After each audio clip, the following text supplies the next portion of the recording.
பிஸ்மில்லாஹிர்ரஹ்மானிர்ரஹீம். அல்ஹம்துலில்லாஹ் அஸ்ஸலாத்து வஸ்ஸலாம் அலா ரசூலில்லாஹ் வஅலா ஆலிஹி வஸஹ்பிஹி வஸல்லம். அஸ்ஸலாமு அலைக்கும் வரஹ்மத்துல்லாஹி வபரகாத்துஹு. கண்ணியத்துக்குரிய சகோதர சகோதரிகளை, குர்ஆன் தப்சீர் தொடர்ந்து பார்த்துட்ருக்குறோம். இன்ஷா அல்லாஹ் இன்னைக்கு சூரத்துல் அல் ஹஸ்ருடைய தப்சீர் பார்க்கலாம். போன வீடியோவில் வசனம் 20 வரைக்கும் சொல்லியிருந்தேன். இன்றைக்கி அதன் தொடர்ச்சியாக 21லேருந்து பார்க்கலாம். அஊது பில்லாஹி மினஷ் ஷைத்தானிர் ரஜீம். பிஸ்மில்லாஹிர் ரஹ்மானிர் ரஹீம். லவ் அன்ஸல்னா ஹாதல் குர்ஆன அலா ஜபலின் லரஅய்துஹு ஹாஷியன் முத்தஷதியன் மின் ஹஸியத்தில்லாஹ் வ தில்கல் அம்ஸாலு நல்ரிபுஹா லின்னாஸி லஅல்லஹும் யதஃபக்கரூன். நபியே, நாம் ஒரு மலையின் மீது இந்த குர்ஆனை இறக்கியிருந்தோமானால் அல்லாஹ்வின் பயத்தால் அது நடுங்கி பிளந்து போவதாக கண்டிருப்பீர். மேலும் இந்த உதாரணங்கள் அவற்றை மனிதர்களுக்காக அவர்கள் சிந்திக்கும் பொருட்டு நாம் விளக்குகின்றோம். ஹுவல்லாஹுல்லதி லா இலாஹ இல்லா ஹுவ ஆலிமுல் கைபி வஷ்ஷஹாதத்தி ஹுவர் ரஹ்மானுர் ரஹீம். அவனே அல்லாஹ், வணக்கத்திற்குரியவன். அவனைத் தவிர வேறு தெய்வமில்லை.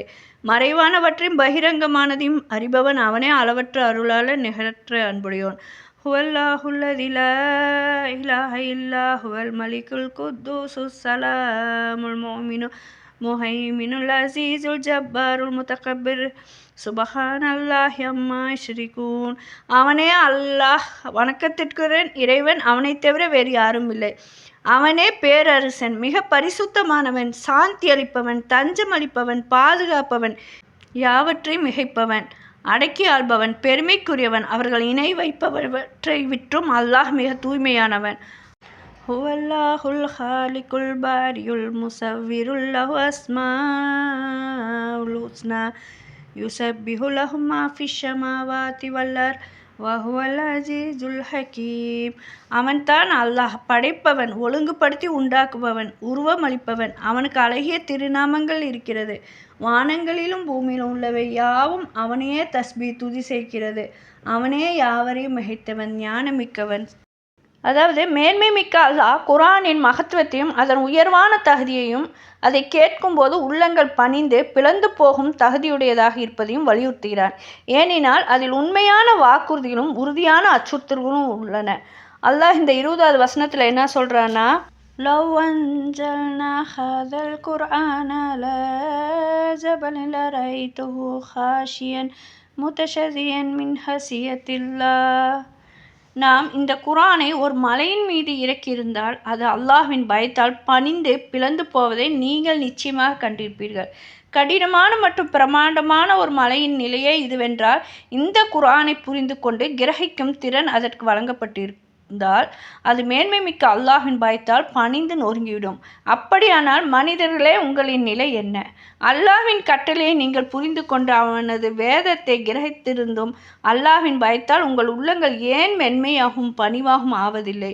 இதனால் தான் அல்லாஹ் சொல்கிறான், வதில்கல் அம்ஸாலு நல்ரிபுஹா லின்னாஸி லஅல்லஹும் யதஃபக்கரூன். மனிதர்கள் சிந்திப்பதற்காக இத்தகைய ஓமைகளை நாம் கூறுகிறோம். முதவாதீர் தரத்திலான ஒரு ஹதீஸில் அறிவிக்கப்பட்டுள்ளது, அல்லாஹ்வின் தூதர் ஸல்லல்லாஹு அலைஹி வஸல்லம் அவர்கள் தமக்காக ஒரு மிம்பரை பிரசங்க மேடை செய்ய சொன்னார்கள். அதற்கு முன்பு அவர்கள் மஸ்ஜிதுல் ஒரு மரக்கட்டையின் அருகே நின்று கொண்டு உரையாற்றுவார்கள். எனவே மின்பர் செய்யப்பட்டு மஸ்ஜிதில் வைக்கப்பட்ட போது நபி ஸல்லல்லாஹு அலைஹி வஸல்லம் அவங்க உரையாடுவதற்காக அந்த மரக்கட்டையை கடந்து மிம்பரை நோக்கி சென்றார்கள். அந்த மரக்கட்டை ஒரு குழந்தை போல் அழத் தொடங்கியது. தன் அருகே ஓதப்பட்டு வந்த அல்லாஹ்வின் நினைவு கூறலையும் வஹி இறை செய்தியும் கேட்க முடியாமல் போனதை எண்ணி அந்த மரக்கட்டை ஏங்கியது. இந்த ஹதீஸ் அறிவிப்புகளின் ஒன்றில் ஹதீஸை அறிவித்த பிறகு அல் ஹசன் அல் பஸ்ரி அவர்கள் கூறினார்கள், மனிதர்களே, நீங்கள் அந்த மரக்கட்டை விட அல்லாஹ்வின் தூதர் ஸல்லல்லாஹு அலைஹி வஸல்லம் அவர்களை பிரிந்து ஏங்குவதற்கு அதிக தகுதியானவர்கள். இதே போன்று இந்த கண்ணியமான ஆயத்து கேட்கிறது, திடமாக மலைகளே அல்லாஹ்வின் பேச்சை கேட்டு அதை விளங்கி கொண்டால் அல்லாஹ்வின் பயத்தால் பணிந்து பிளந்து விடுகிறது என்றால், குர்ஆனை கேட்டு அதை விளங்கி கொண்ட மனிதர்களான உங்கள் நிலை என்ன? மேன்மை மிக்க அல்லாஹ் மற்றொரு ஆயத்தில் சொல்கிறான், வலவ் அன்ன குர்ஆனன் சுயிரத் பிஹில் ஜிபாலு அவ் குத்தியத் பிஹில் அர்லு அவ் குல்லிம பிஹில் மௌத்த.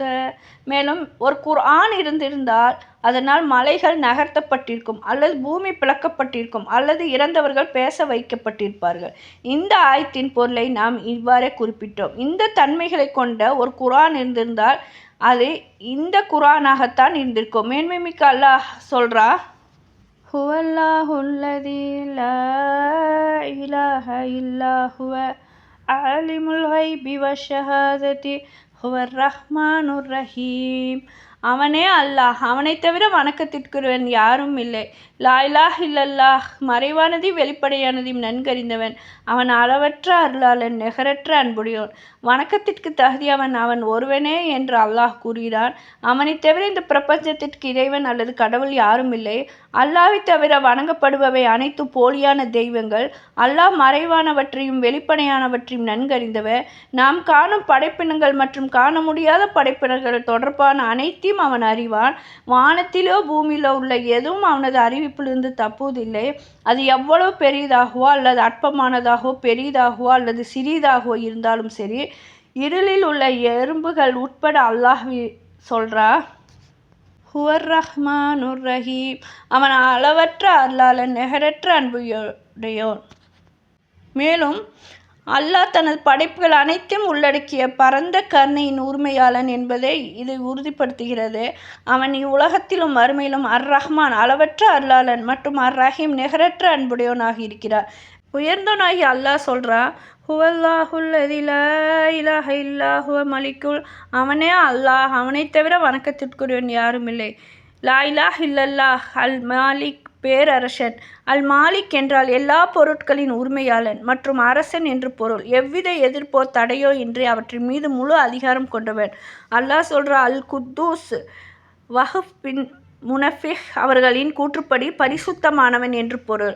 முஜாஹித் மற்றும் கத்தாதா அவர்கள் அல் குத்தூஸ் என்பதற்கு பாக்கியம் பெற்றவன் என்று பொருள் என்றார்கள். இப்னு ஜுரைஸ் அவர்கள் அல் குத்தூஸ் என்பதற்கு கண்ணியமிக்க வானவர்கள் துதிப்பவன் என்று பொருள் என்றார்கள்.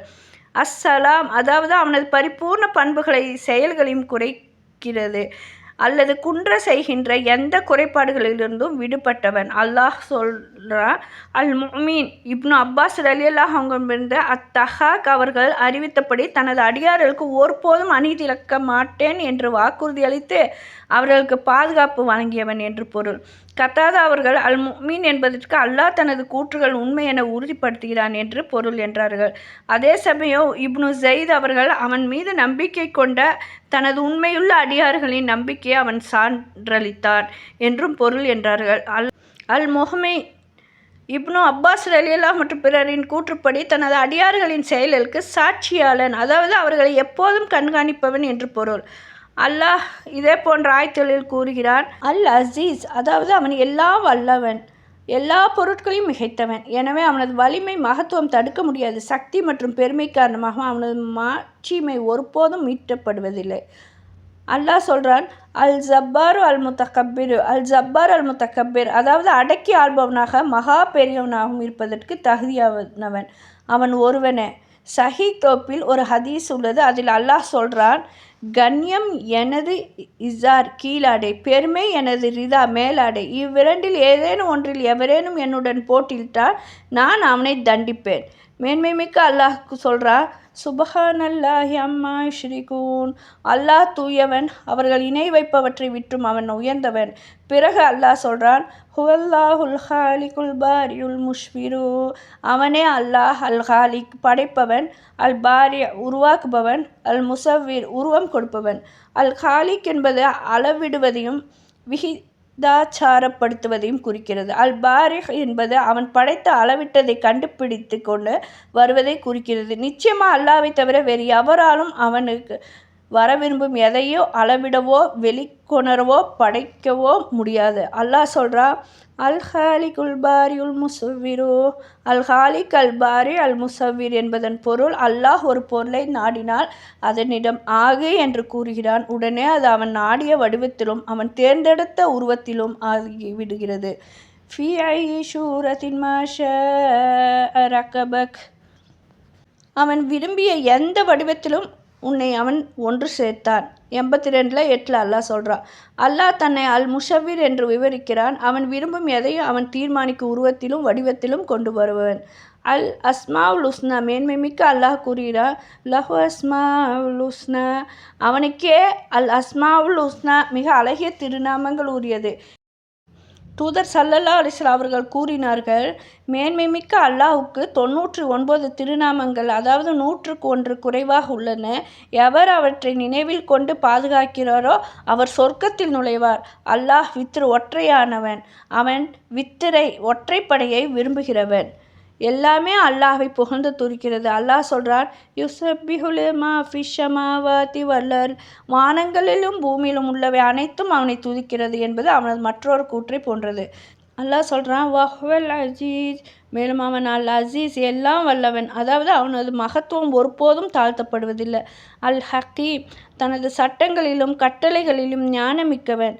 இந்த சூரா அல் ஹஸ்ரின் தப்சீரின் முடிவாகும். எல்லா புகழும் அல்லாஹ்வுக்கே.